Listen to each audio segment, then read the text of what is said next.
So there is a toxicity within the internet, within everything. Well, but mainly within the internet. There is a toxicity which is inherent in every single wake of our lives, and it is slowly taking us down this path which helps some people but isn't relevant to most of reality. And it's what we're going to dive into today. And I don't know where we're going with the start of this podcast. What's up, kids? How are you doing today? You know, you good? You good? Alright, fair enough. So recently a friend of mine sent me I think it was like a reel. You know, like how every social media platform has reels, or they've got stories, or they've got TikToks, or they've got some nonsense. I don't know. There's bits and bobs going on everywhere. I'm still old enough to remember Vine when Vine was relevant, so, you know, I'm showing my age, but that's. They sent me something. It was one of these short clips, and it was essentially a young man. Don't ask me. I've already lost the link. Discussing this whole idea of kind of positive affirmation, and that whole. I guess the way to word it would be the live, laugh, love quotationness of online, and using slogans to give positive affirmation, or using kind of positive messages, or what they assume is positive messages, to reinforce a value within people and get people to be on their best and look out for the positive in the world and all this kind of stuff. And it was funny because it was a timing of I have this list of subtopics which I occasionally dive into when we do these podcasts. Sometimes I just got an idea and we're on and we go. Other times there is a little bit of planning which goes into it. I have a list of things, and one of these things on my list is this whole idea that as a creative, as a person, I'm the person who tells you that it's okay to be bad. Yeah. Which sounds like an extremely douchey, kind of over-egocentric, misogynistic thing to say. It's the kind of thing which you'd see on like a Tinder profile for a guy in like a white pastel shirt who's clean shaven, maybe has like mousy blonde hair or dark hair, and owns a BMW or an Audi, and that's kind of the thing which that would be the tagline under his things, like, I'm the guy who tells you it's okay to be bad, or you get nowhere by obeying the rules. And those they suffer the same consequences as live, laugh, love. They're these pithy little slogans which are kicked out into the world. And I think we've kind of covered it before. I've discussed this whole idea that on the face value, a lot of my work is very negative. The calendar is a good example of this, and we've been through this before. We discussed this before. My calendar, which I create, has a lot of, I guess what you would call negative slogans. The slogans which are designed to be demoralizing but funny at the same time, because what they're intending to be. There's an apathy to those slogans. Like, I think the one for the month I'm in at the moment is you're not a statistic because statistics have value. That's like burns. They're burns on you as a person and burns on me as a person, because this is what motivates me. When someone points out these things, that's what motivates. I'm motivated by negative value. I'm not motivated by someone going, "You're doing really well, Graham. Congratulations." My brain goes, well, we're clearly failing because we're not pissing anybody off. What's the point in all that? But yeah, I've mentioned that I'm careful with these things. There's a real fine balance line to strike there in those slogans, because I don't want to encourage someone to do something damaging to themselves. I don't want to encourage negative behavior, so I have to be really careful. There are slogans for those calendars which I have completely thrown out because I've read them and I've reread them and I've gone, actually no, this is just, if someone read this and they were in the wrong mindset, this would kill them. It is that kind of value, but then at the same time I feel like and the style of work which I do, and a lot of people online, and especially music and different things within the alternative world, get a lot of shit for this kind of stuff, right? Like, this is a face value thing, which we all know, and most people who enjoy anything alternative, which is not the mainstream, will get a lot of shit for this kind of stuff. And it's this whole idea that on the face value to the public perception of the audience, that what you're putting out there is extremely negative, and negative is damaging, and negative is bad, so you're encouraging negative behavior. In reality, we're not. What we're actually encouraging is catharsis and exploration of the full range of your emotions, rather than just denying who you are in order to appear cheerful. There we go. Sorry, made myself giggle there. So, I I always see it as my work serves a purpose to get people to engage with the darker sides of their minds. And again, we covered this within Comfort and Coffee. Some of this is retreading the same water, and some of this is, valuable in that sense. But what do I mean by I'm the guy who's going to tell you it's okay to be bad? Well, essentially I am. That's the thing. Which I think this is what the value I have within it is.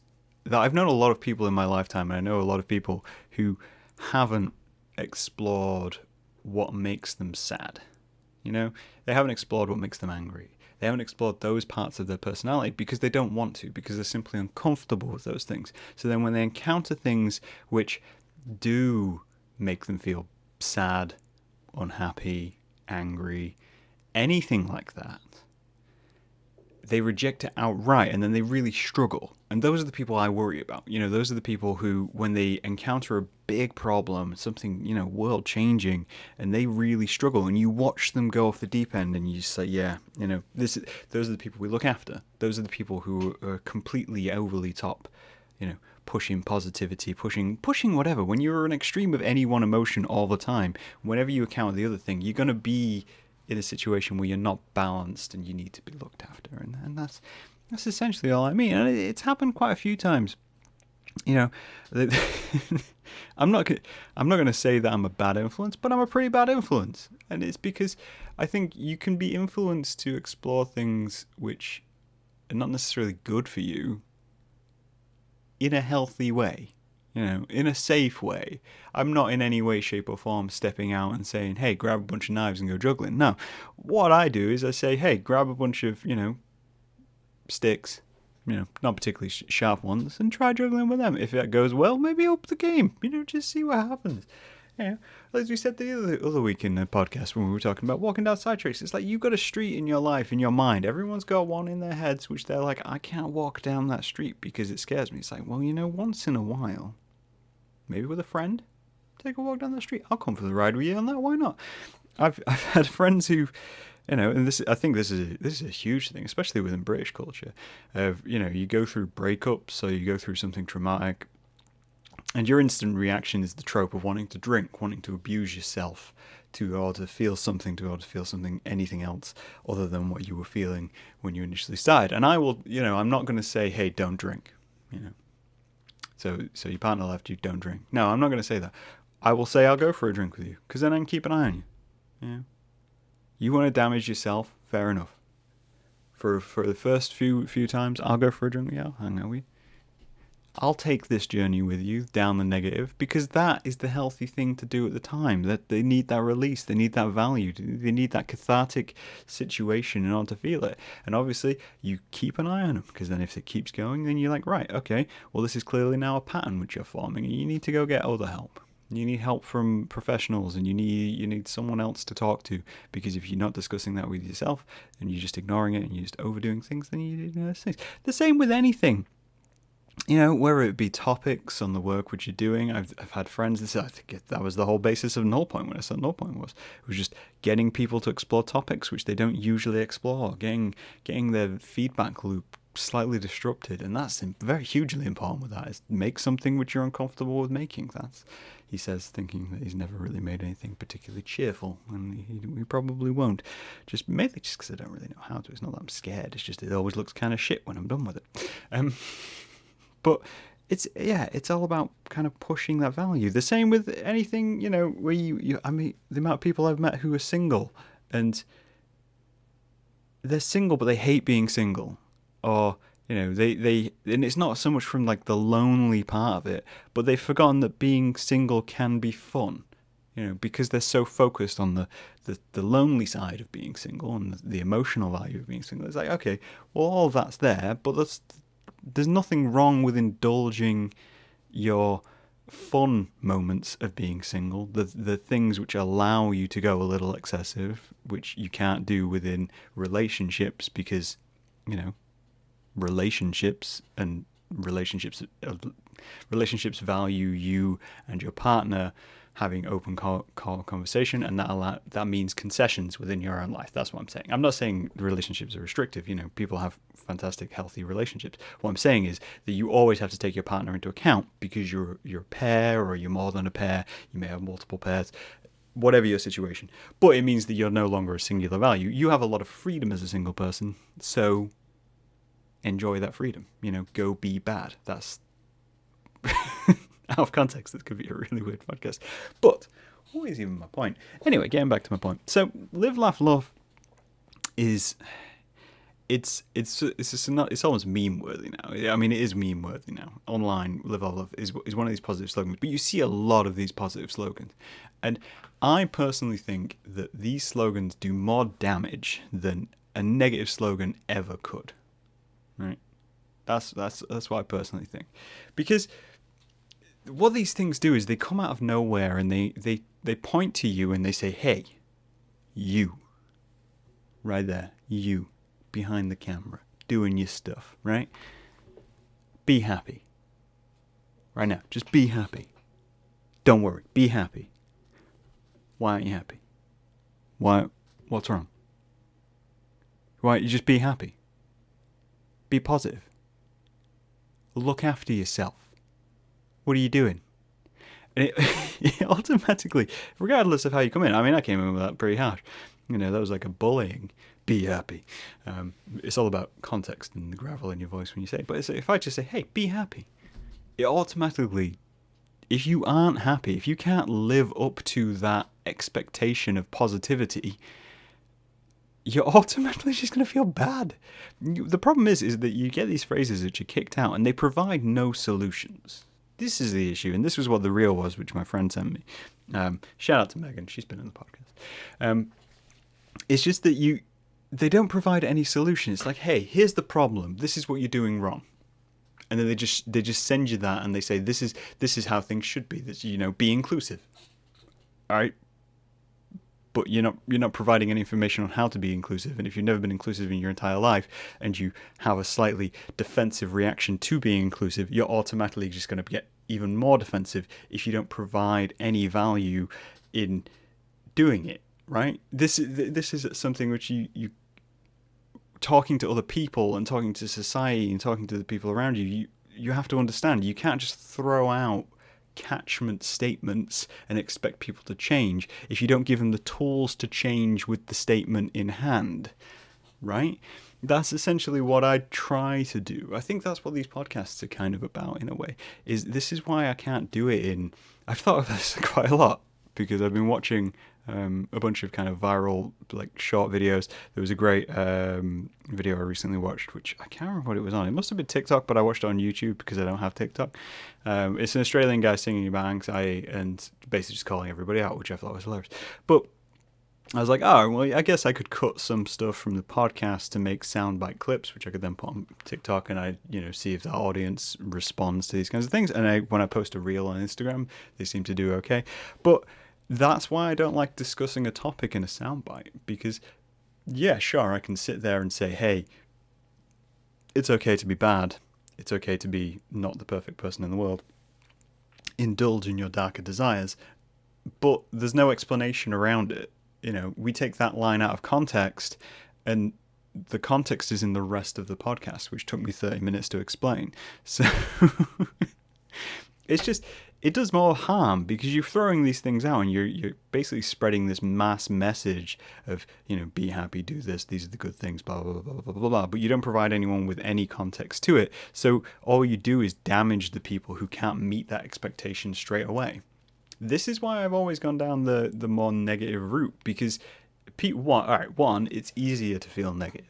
That's just a fact of life, right? Because everyone can relate to negative. Everyone in their lives has had something which at some point has made them feel negative and made them feel kind of less than perfect, right? Even if it's just something minute, even if you've had a wonderful, happy, healthy life with a stable family and, good expectations of yourself and all these kinds of things, maybe one day your ice cream, which you were eating in this fictional parlor of joy and happiness, wasn't quite the flavor you were expecting. Or maybe they were, one day they were just out of whatever flavor you were into. They were out of the cookie, crumble, chocolate nonsense which they were putting into the ice cream at that point. What's wrong with vanilla, guys? Side note, what's wrong with vanilla? Just don't there. But maybe that was, so you feel negative and you're like, oh, well, I remember that, and that sticks with you because that's how humans work. We catalog the database of memory in ourselves, and we remember all the negative things in order to protect ourselves and survive.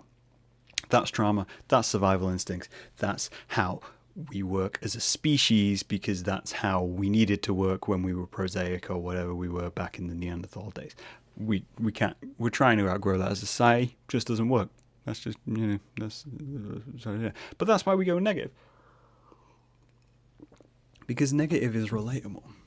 But negative also doesn't ask anything of you. It doesn't. And when I go negative, I don't try to, force that on anybody. All I do is suggest things, or I try to suggest things. I try to suggest an idea and a way of looking at things and saying, hey, first off, start here, and then everything else seems positive from that point. I mean, people who've met me, to say I dress like I'm off to a funeral, I make work which looks like, someone's had a nightmare. I focus on topics which are generally considered to be quite dark. These are the things which are facts, right? These are the things which are facts. But if you've met me, if you listen to the podcast, I'm actually a fairly positive person. And I'm a fairly positive person because I spend time in these dark areas and have developed myself from them. And by focusing on the dark areas, I'm able to develop those things because I'm able to see the negatives and go, oh, hey, that's a thing which is bad. Maybe I should improve on that if I can, and I will. And that's what emotional growth is all about, I guess, to get to the finer point of it. But I'm only able to have that by having a viewpoint which allows that balance. If you force someone down with a, hey, stop doing this to yourself. Hey, this is the better way to go. Hey, breathe, be happy, drink water. All this kind of nonsense. Yes, drinking water is nonsense. Go out, get yourself a cup of coffee. Be a star. If you can't have coffee, get yourself, hot chocolate or something. And if you say you don't like hot drinks, well, then clearly you're unaware that frappes exist. Now,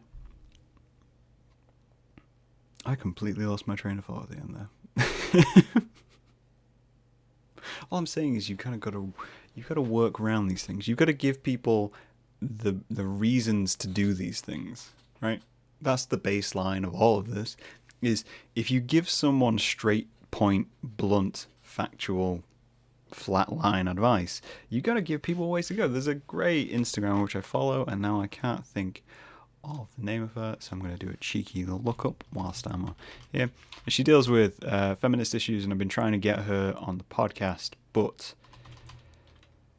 it's basically proving impossible because she's extremely popular and well read, and I'm a very tiny podcast, but I try to get her thing. But it's her perspective feminist. Check her out on Instagram. But she does great little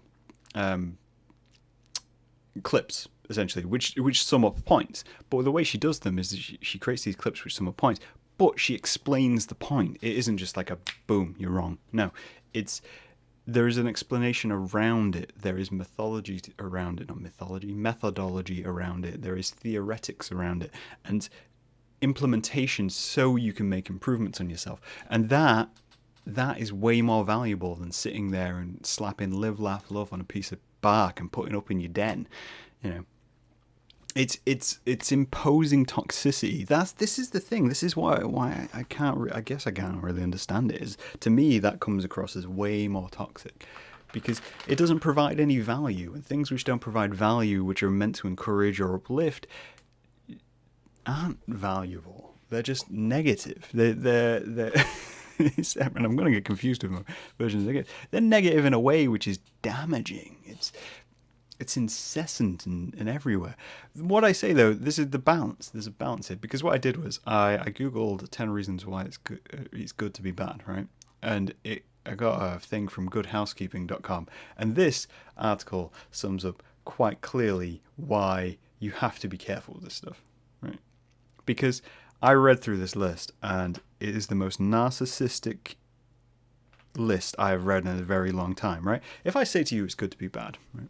All I'm saying to you is that it's okay to indulge in yourself once in a while, right? I mean, what happened last night? Last night I ate a whole pizza and curly fries. Am I trying to eat healthy? Should I eat healthy? Yes, I should, but I didn't. I ate a whole pizza and curly fries and probably gained about 3 pounds in the process. Should I be emotionally available to people who care about me? Sure, I should. Am I going to do it? Yeah, on occasion I'll do it, but for the most part I'm probably going to be pretty closed off, and that's something I'm working on. These are things we should do. What happens is when people create these pithy slogans in order to force a message down your throat, is they ignore the should aspect and they say you must do this, forgetting that life is a bandwidth of grey matter and there is several shades between it, between being choked and spanked by life and rubbed down with oil. There's a whole range to human emotion. But this is 10 reasons to be 10 reasons it's good to be bad. The first one on here is gossip. All right? Gossip.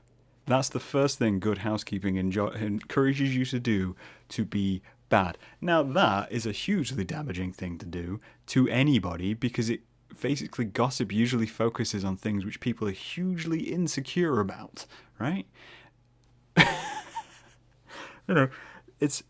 It's malicious. It's everything which you shouldn't be doing to other human beings. And no, yeah, it's good to be bad. You can go gossip. Be a bitch about that thing which you want to be a bitch about. Be a dick about that thing you want to be a dick about. Yeah, be good once in a while. It'll make you feel better. Sure, it'll make you feel better in the short term, but at the same time, you're never going to have a good, interpersonal relationship.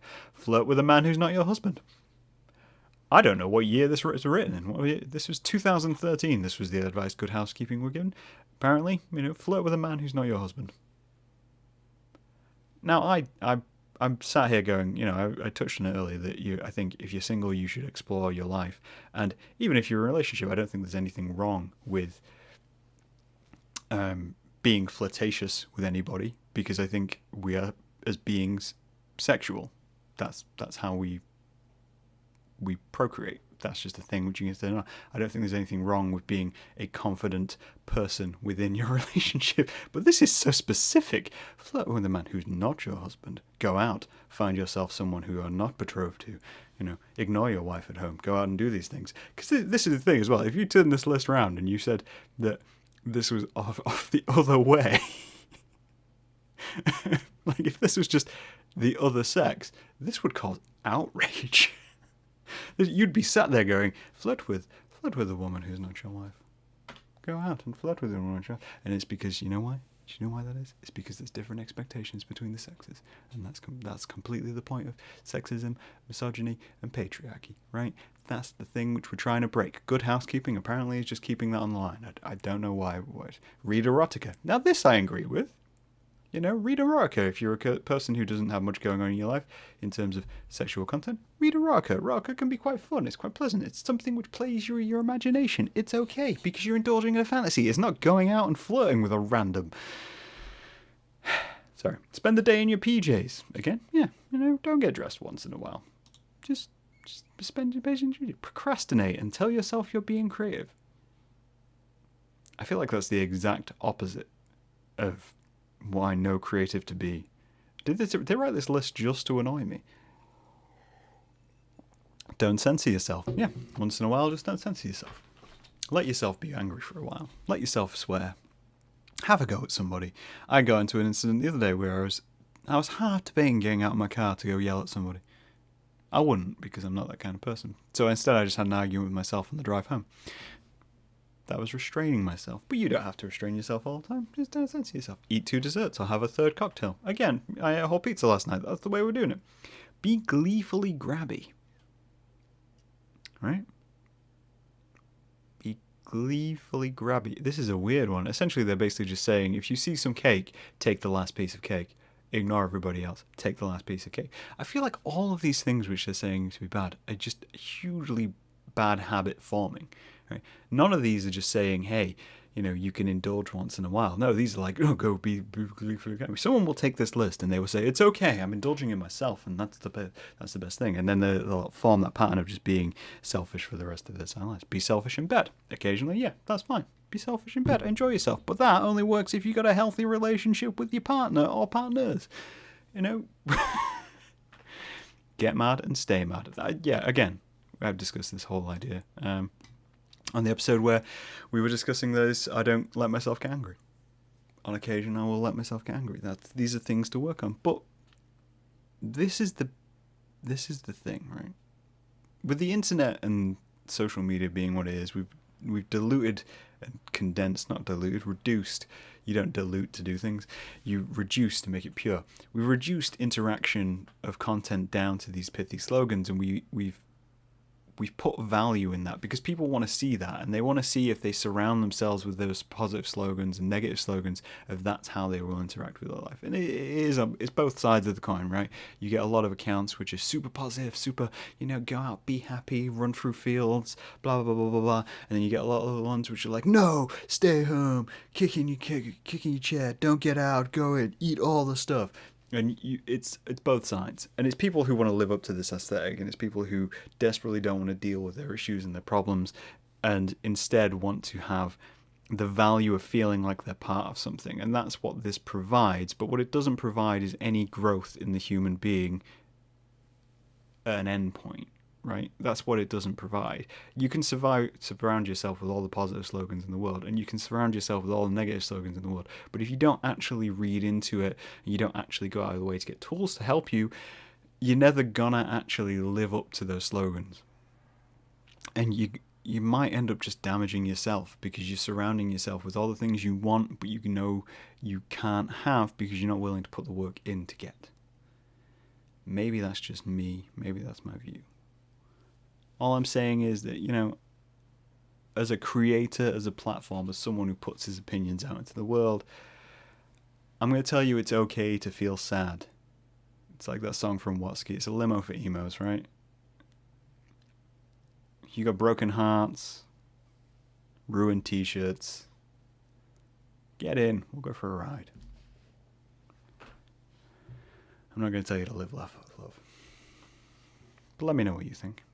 I'd be interested to hear your views. And until then, I'll talk to you guys later.